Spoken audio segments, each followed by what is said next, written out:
दोस्तों नमस्कार। आप सभी साथियों का स्वागत है आपके अपने YouTube चैनल एक्सेस एकेडमी पर। 12,460 शिक्षक भर्ती सुप्रीम कोर्ट सुनवाई से जुड़ी हुई बड़ी अपडेट इस वक्त निकलकर सामने आ रही है, जिसको आप सभी के साथ इस वीडियो के माध्यम से डिस्कस करने वाले हैं। आप सभी से निवेदन है कि वीडियो को बिना स्किप किए हुए अंत तक देखें, जिससे वीडियो में शेयर की गई सारी जानकारी को आप आसानी से समझ सकें। वीडियो में आगे बढ़ने से पहले छोटी सी रिक्वेस्ट है, प्लीज वीडियो को लाइक करें, दोस्तों में शेयर करें। जितने भाई बहन चैनल पर पहली बार विजिट करें और अभी तक चैनल से नहीं जुड़े हैं तो प्लीज चैनल को सब्सक्राइब करके बेल आइकन जरूर दबाएं आगे की सही सटीक और लेटेस्ट अपडेट पाने के लिए। तो आइए दोस्तों शुरू करते हैं आज का यह वीडियो और देखते हैं 12,460 शिक्षक भर्ती मामले में सुप्रीम कोर्ट सुनवाई से जुड़ी हुई बड़ी अपडेट के बारे में। दोस्तों जैसा कि आप सभी लोग जानते हैं 12,460 शिक्षक भर्ती से संबंधित सभी मामले सुप्रीम कोर्ट में जो है सुनवाई के लिए 13 नवंबर की डेट में लिस्टेड हो चुके हैं और 13 नवंबर की सुनवाई की जो है काज लिस्ट भी सुप्रीम कोर्ट की तरफ से जारी कर दी गई है।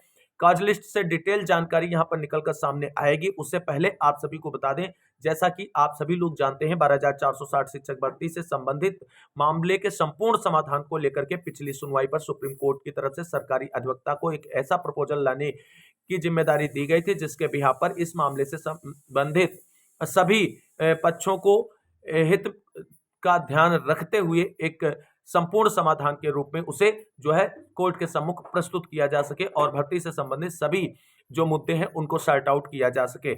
अब 13 नवंबर की सुनवाई की काज लिस्ट आ चुकी है।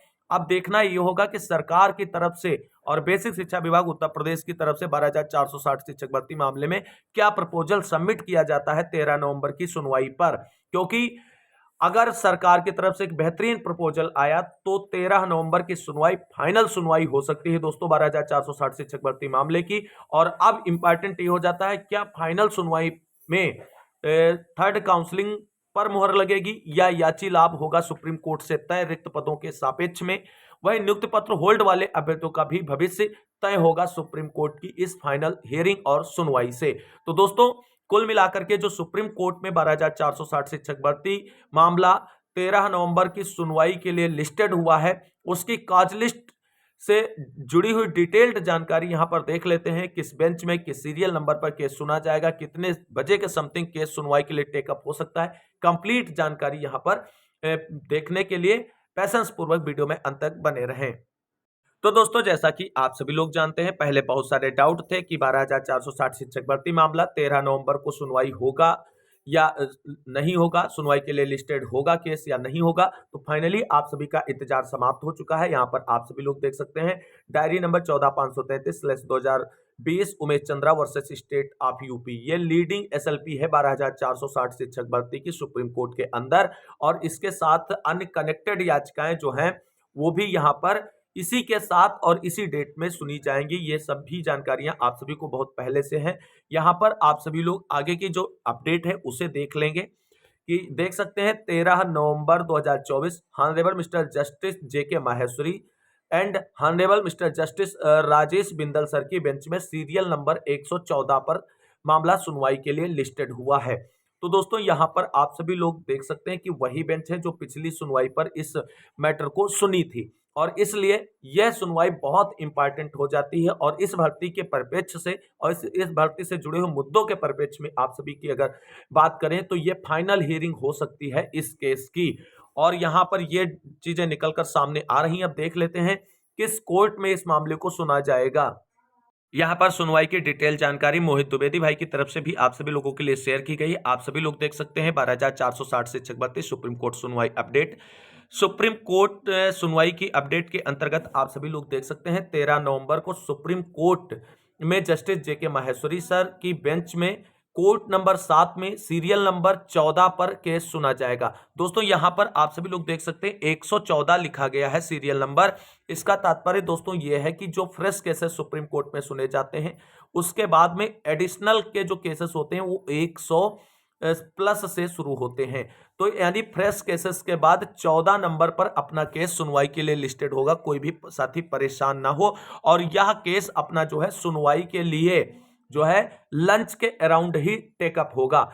पॉसिबिलिटीज है कि लंच से जस्ट पहले भी इस केस को सुनवाई के लिए टेकअप किया जा सकता है। और अगर फ्रेश केसेस की संख्या अधिक रही तो यहां पर आप सभी को बता दें हो सकता है कि ये लंच के जस्ट बाद सुनवाई के लिए टेकअप हो। लेकिन प्रबल चांसेस यही है कि अपना केस जो है वो जो कोर्ट नंबर 7 में सीरियल नंबर 114 पर सुनवाई के लिए लगा हुआ है वहां पर जो है ये लंच से पहले ही सुनवाई के लिए टेकअप हो जाए और सभी पक्ष जो है अपना अपना आर्गुमेंट फाइनल रूप से यहां पर कर सकें और अपने अपने पक्ष रख सकें। क्योंकि आप सभी को बता दें, इस मामले में सुप्रीम कोर्ट का रुख स्पष्ट है कि भर्ती से संबंधित मुद्दों को ज्यादा उलझाना नहीं है, भर्ती का संपूर्ण समाधान करते हुए भर्ती क्लोज करने के डायरेक्शन दिए जा सकते हैं और जो रिक्त पद हैं उनको भरने के लिए भी विभाग को दिशा निर्देश कल 13 नवंबर की सुनवाई से जारी किए जा सकते हैं। तो दोस्तों अब यहां पे सबसे बड़ा प्रश्न उठता है, क्या सर थर्ड काउंसलिंग पर मुहर लगेगी कि याची लाभ मिलेगा? तो दोस्तों जैसा कि आप सभी लोग जानते हैं, पिछली सुनवाई से जो चीजें स्पष्ट हुई थी कि 600 से अधिक पदों की संख्या जो है वो रिक्त है अभी 12,460 शिक्षक भर्ती में। अब इसमें आप सभी लोग जानते हैं कि सुप्रीम कोर्ट का रुख है भर्ती का संपूर्ण समाधान। ऐसे में अब कोई भी टीमें जो है वो ज्यादा आर्गुमेंट करते हुए भर्ती में बड़े उलटफेर फैसले की ओर जो है आर्गुमेंट नहीं करेंगी और समाधान के रूप में ही प्रयास करेंगी। इसके लिए रिक्त पदों पर थर्ड काउंसलिंग के प्रबल चांसेस बन रहे हैं और इसके लिए प्रयास कर रहे टीमों की तरफ से जो है वो विभागीय अधिकारियों से मुलाकात भी की गई है और उसमें आश्वासन भी मिला है कि विभाग की तरफ से प्रपोजल तैयार कर लिया गया है और कोर्ट के अंदर और कोर्ट के डायरेक्शन के अकॉर्डिंग जो है आगे की प्रोसेस इसमें रिक्त पदों के सापेक्ष में पूरी की जाएगी। वहीं इस मामले में जो सुप्रीम कोर्ट के अंदर पैरवी करने गए हैं, जो बड़ा उलटफेर करना चाहते थे 12,460 शिक्षक भर्ती में, उन लोगों को अब अंतिम रास्ता केवल याची लाभ के लिए दिख रहा है और उनका पुरजोर प्रयास होगा कि 13 नवंबर की सुनवाई में उनका आर्गुमेंट जो है वो याची लाभ के लिए किया जाए। तो यहां पर दोस्तों आप सभी को बता दें, अभी यहां पर कुछ भी कहना बिल्कुल जल्दबाजी होगा कि थर्ड काउंसलिंग पर ही मोहर लगेगी या याची लाभ मिलेगा, क्योंकि सुप्रीम कोर्ट के अंदर दोनों पक्षों का आर्गुमेंट और विभाग का प्रपोजल वो सबसे इंपॉर्टेंट है। मान लीजिए अगर विभाग का प्रपोजल रिक्त पदों पर थर्ड काउंसलिंग के लिए आता है और सुप्रीम कोर्ट उसे एक्सेप्ट करते हुए अलाउ करता है तो 100% थर्ड काउंसलिंग होगी। और अगर मान लीजिए कि विभाग याची लाभ के लिए जो है राजी हो जाता है तो यहां पर रिक्त पदों पर याची लाभ देते हुए मामले का निस्तारण किया जा सकता है, क्योंकि अब बेसिक शिक्षा विभाग और सुप्रीम कोर्ट दोनों की यही चाहत है 12,460 शिक्षक भर्ती से संबंधित सभी मामलों का समाधान हो जाए और भर्ती फाइनली क्लोज हो जाए।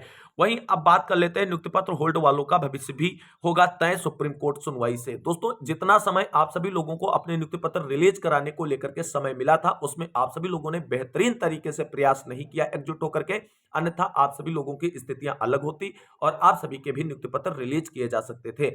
लेकिन अब यहां पर जो सुप्रीम कोर्ट सुनवाई में डेट आ चुकी है, काज लिस्ट जारी हो चुकी है, यहां पर आप सभी को बता दें अगर मामला थर्ड काउंसलिंग के लिए दिया गया और विभाग ने से पूछा गया कि कितने पद रिक्त हैं और अगर विभाग ने नियुक्ति पत्र होल्ड वाले अभ्यर्थियों को वैलिड ना मानते हुए उनके पदों को वैकेंट सीट मानते हुए डाटा काउंट करा दिया सुप्रीम कोर्ट में, यानी रिटन फॉर्म में अवेलेबल करा दिया, तो नियुक्ति पत्र होल्ड वाले अभ्यर्थियों को बड़ा झटका लग सकता है सुप्रीम कोर्ट से और विभाग की तरफ से आर्गुमेंट किया जा सकता है कि जितने वैलिड कैंडिडेट थे उनकी हमने नियुक्ति पूरी कर ली है और उनके स्कूल आवंटन की प्रक्रिया भी पूरी कर ली है।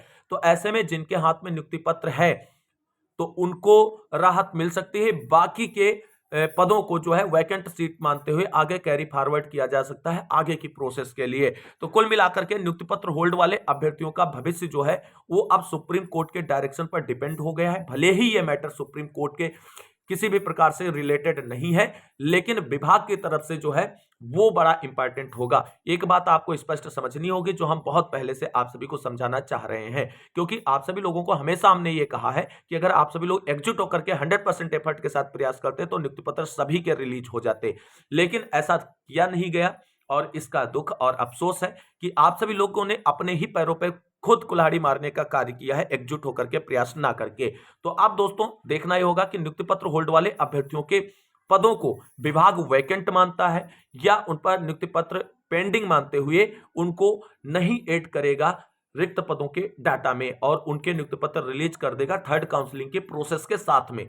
अब ये चीज बिल्कुल कंफर्म है कि नियुक्ति पत्र रिलीज वाले जो भी प्रोसेस है वो सुप्रीम कोर्ट के डायरेक्शन के बाद ही होगा और अगर रिक्त पदों के सापेक्ष इनको काउंट नहीं किया गया तो इनके नियुक्ति पत्र रिलीज किए जाएंगे थर्ड काउंसलिंग और या याची लाभ जो भी आदेश है उसकी प्रोसेस के साथ में, और उसी के साथ में इनके स्कूल आवंटन की प्रक्रिया भी शुरू होगी। और अगर विभाग ने इनके यानी नियुक्ति पत्र होल्ड वाले अभ्यर्थियों के पदों को वैकेंट मान लिया तो सारा प्रोसेस खत्म। आप सभी को फिर से एक काउंसलिंग के लिए जो है वो प्रोसेस कंप्लीट करना होगा, जो आगे के प्रोसेस में कैरी ऑन होगा। तो कुल मिलाकर के ये चीजें हैं। यहां पर जो है नियुक्ति पत्र होल्ड वाले अभ्यर्थियों का अब 100% जो है वो भविष्य पूरा सुप्रीम कोर्ट के डिसीजन और बेसिक शिक्षा विभाग उत्तर प्रदेश के प्रपोजल पर निर्भर करता है।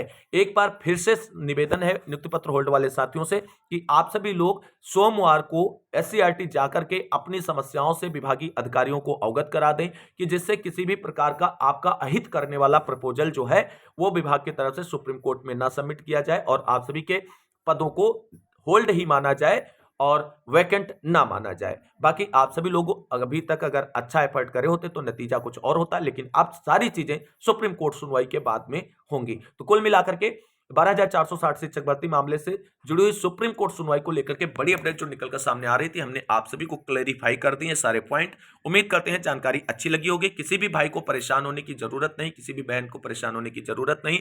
सुप्रीम कोर्ट का डायरेक्शन और बेसिक शिक्षा विभाग का प्रपोजल किसी भी अभ्यर्थी के अहित नहीं करेगा, ऐसा पूरा उम्मीद है हमें। और उम्मीद करेंगे कि एक बेहतरीन डिसीजन देखने को मिले। जिस तरीके से डिवीजन बेंच ने दिया था 6400 प्लस पदों को भरने का, उसी तरीके से सुप्रीम कोर्ट से एक बेहतरीन डिसीजन आ जाए और मैक्सिमम साथियों का चयन हो जाए 12,460 शिक्षक भर्ती में। इसी महत्वपूर्ण अपडेट के साथ इस वीडियो को अंत तक देखने वाले सभी साथियों को तहे दिल से शुक्रिया, बहुत बहुत धन्यवाद। मिलेंगे अगली वीडियो में लेटेस्ट अपडेट के साथ, तब तक के लिए सभी साथियों को जय हिंद, जय भारत, वंदे मातरम।